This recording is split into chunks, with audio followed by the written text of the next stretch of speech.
과외를 하러 갔는데 학생이 집에 없었습니다. 학부모는 저에게 잠깐 앉아 있으라고 했습니다. 그리고 옷을 갈아입고 나왔습니다. 오늘의 이야기 시작합니다. 지금은 40이 넘었지만 가끔 대학 시절이 떠오를 때가 있습니다. 그때 저는 서울에서 대학을 다니고 있었어요. 경영학과였고 흔히 말하는 스카이 중 한 곳이었죠. 하지만 집안 형편이 넉넉한 편은 아니었어요. 등록금도 적지 않았고 생활비도 만만치 않았습니다. 그래서 저는 대학 2학년 때부터 과외를 시작했어요. 그때는 과외를 구하려면은 아파트 게시판이나 전봇대에 전단지를 붙이는 게 보통이었습니다. 스카이 경영학과 재학생, 고등학생, 영수 과외합니다. 그렇게 전단지를 붙이고 며칠 지나지 않아 연락이 왔어요. 전화를 건 사람은 학생 어머니였습니다. 전단지 보고 연락드렸어요. 과외 아직 하시나요? 저는 바로 가능하다고 했습니다. 그 집은 강남에 있는 고급 빌라였습니다. 누가 봐도 잘 사는 집이었어요.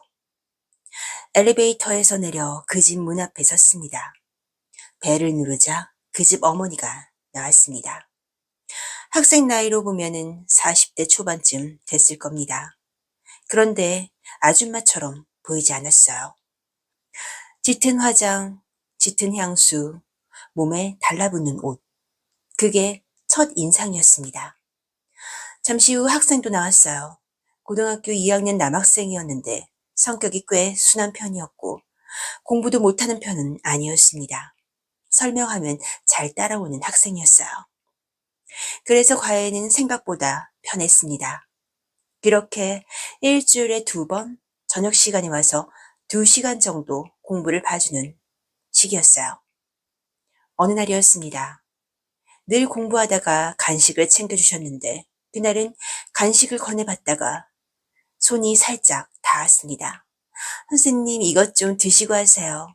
그 순간 손끝에서 전기가 오는 것 같은 느낌이 들었어요. 저만 그렇게 느낀 건지 모르겠지만 정말 찌릿했습니다.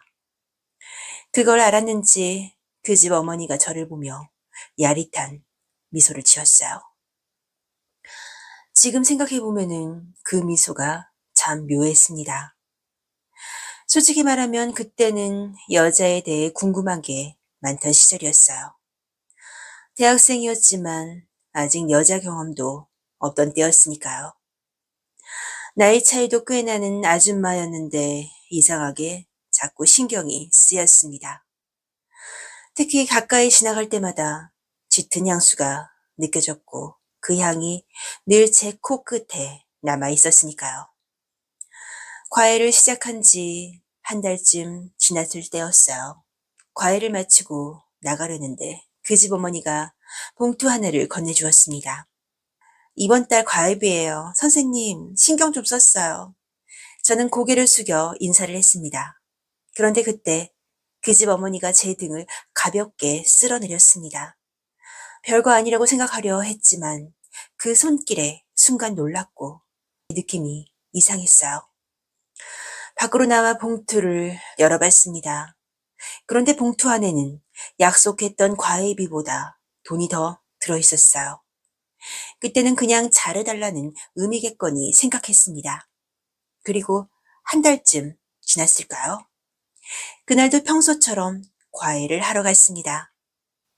문이 열리자 그 집 어머니가 서 있었습니다.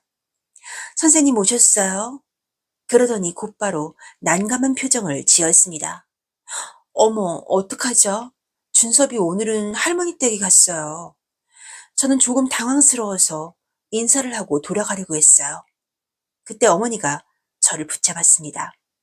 선생님, 그러지 말고 저녁 드시고 가세요. 저는 괜찮다고 했습니다. 그러자 그 집 어머니가 말하더군요. 선생님, 이렇게 그냥 가시면 제가 미안해져서 안 돼요. 저는 잠시 망설이다가 결국 식탁에 앉았습니다. 식사는 금세 준비가 됐고 그 집 어머니가 맞은편에 앉았습니다.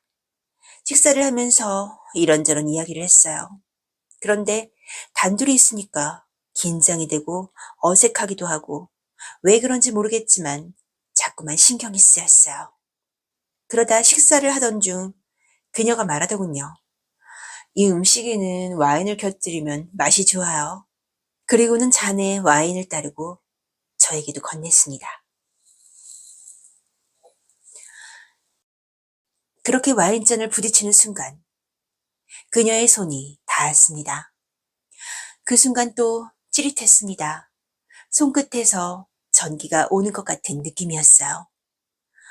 저는 아무렇지 않은 척했지만 속으로는 어쩔 줄을 몰랐습니다.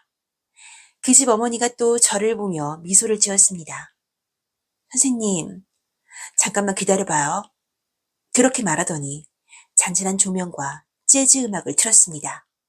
그리고 방으로 들어가더군요. 잠시 후 그녀가 나왔습니다. 아까와는 다른 모습이었어요. 세틴으로 된 슬립 같은 원피스를 입고 있었습니다. 저는 순간 놀랐습니다. 그러더니 제 쪽으로 한 걸음 다가와 섰어요. 그 다음 순간이었습니다.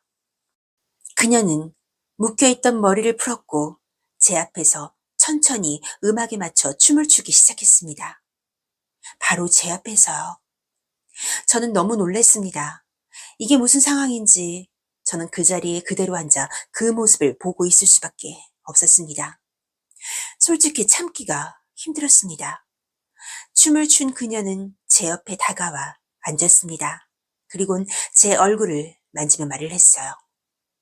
선생님, 오늘 같이 하고 싶어요. 제가 멈칫하자 그녀는 말했습니다. 혹시 선생님 처음이세요? 그녀가 심각한 표정으로 말했습니다.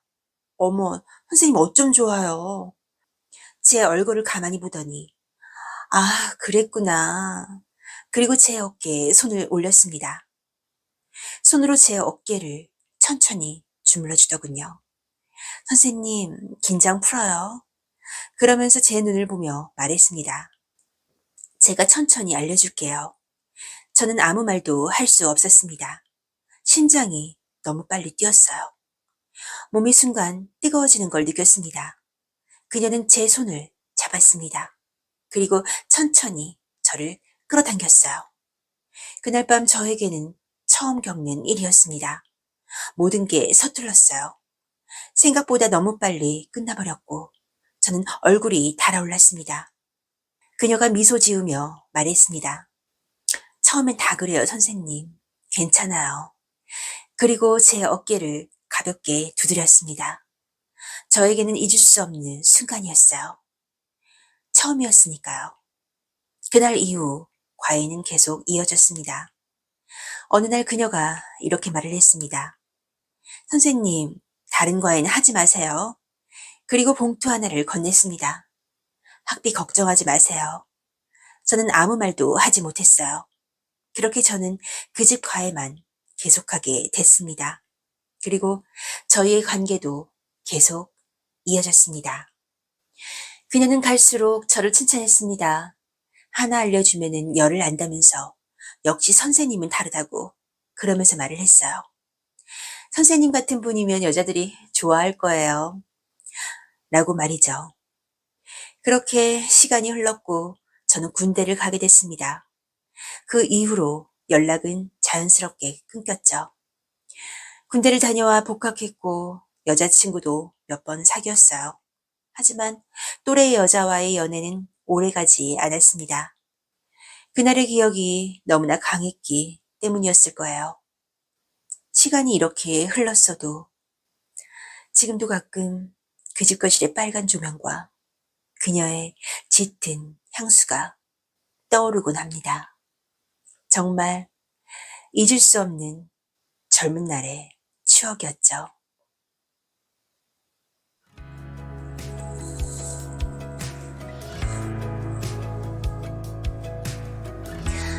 오빠들, 오늘의 이야기는 어떠셨나요? 오늘도 끝까지 함께 해주신 우리 오빠들 정말 감사드려요. 구독과 좋아요도 잊지 마세요.